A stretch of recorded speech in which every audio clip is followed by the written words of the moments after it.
चालूच आहे आणि आपण ऐकू शकता महाप्रचंड पाण्याचा उगवणारा असा आवाज आपल्याला ऐकू येतोय। आणि आता मला वाटतं थोड्याच वेळात आपल्याला मुख्य धबधबा इथला दिसू शकेल। ही अशी जंगलातली उताराची वाट आहे। मी डोंगराच्या खाली बरंच खाली उतरून आलेलो आहे। मला तेवढंच आता वर चढावं लागणार।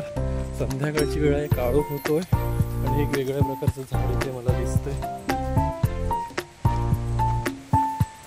तर इथे मी धबधब्याच्या दिशेने जातो। बघूया, आत्ता कदाचित मला हे मोठाले इथे वाटेमध्ये काळे दगड आहेत इथे आणि मी आता धबधब्याच्या जवळ पोहोचतो।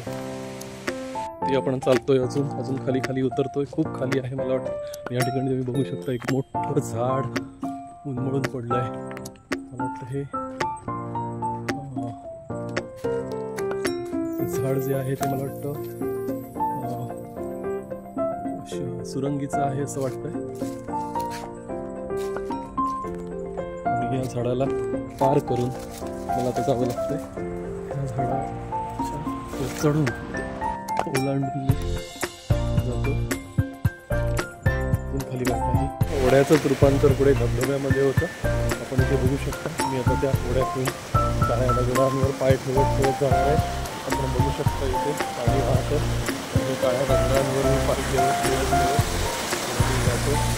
आणि पावसाळ्याच्या दिवसात हा ओढा भरून वाहत असेल त्यावेळी लोकांना जाण्यासाठी प्रचंड असा साकव आहे।